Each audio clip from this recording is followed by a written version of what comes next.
Good morning, children. In this video, we will start on with the next topic, and that is solstice. First of all, you should know what is the meaning of the word solstice.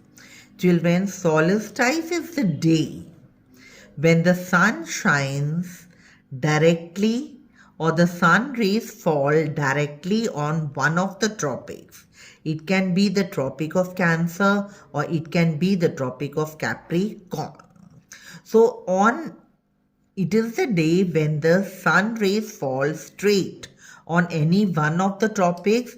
Either it is the Tropic of Cancer or it is the Tropic of Capricorn.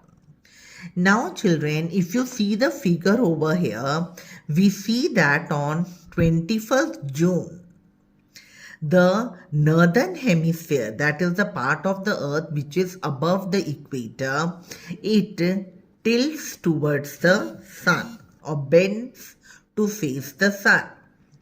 And that is the reason the sun rays they fall direct on the Tropic of Cancer, which is in the northern hemisphere.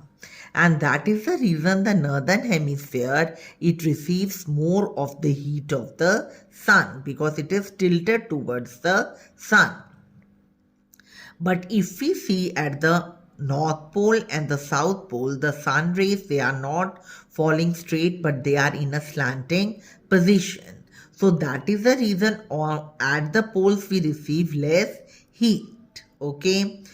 Since we see that on in the summer solstice, a large part of the northern hemisphere, it is getting the light of the sun. Okay. And that is the reason it is summer in the northern hemisphere, which is on the north of the equator.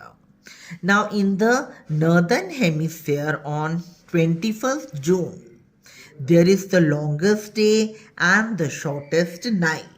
This position of the earth, which is on 21st June, is known as summer solstice. Now let us study about the winter solstice. On 22nd December, okay, on 22nd December, the Tropic of the Capricorn, it receives the direct rays of the sun because the South Pole tilts towards the sun.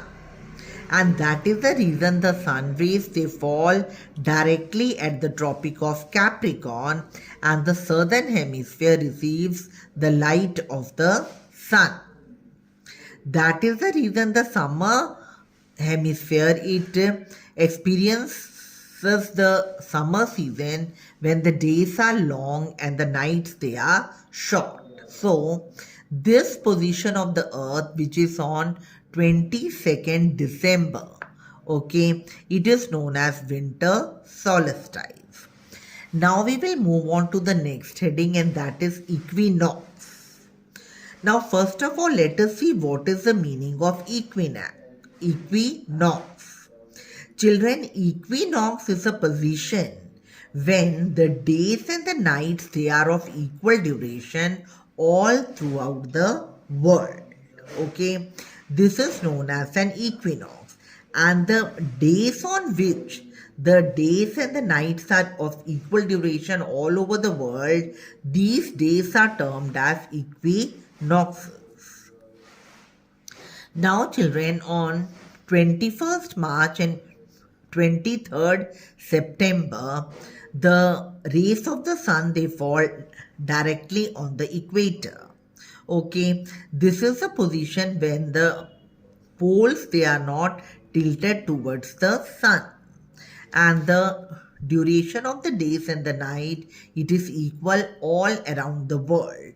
This is known as equinox, and the days on which the day and the night, they are equal, it is known as equinoxes. Now children, on 23rd September, okay, the northern hemisphere, it experiences the autumn season, while the southern hemisphere, it experiences the spring season. So it is called the spring equinox. But on 21st March, it becomes opposite. The northern hemisphere, it experiences autumn season, and the southern the northern the it is spring in the northern hemisphere, and it is autumn in the southern hemisphere. So it becomes opposite. Okay. On 23rd September, the northern hemisphere is having autumn while the southern is having spring. So it is known as spring equinox. And on 21st March, it becomes opposite. Okay. It is spring in the northern hemisphere, and in the southern hemisphere, it is the autumn season. This is known as vernal equinox. So children, now at the end of the chapter, we can know easily that the movements or the motions of the earth, like we are having the two main movements, and that is rotation and revolution. So rotation, it results in the formation of day and night, and revolution results in the formation of season. So because of these two movements of the earth, we are having a balanced environment on the planet. Okay, so this makes a balance on the planet earth, and it also makes a balance in our lives. Okay children, now let us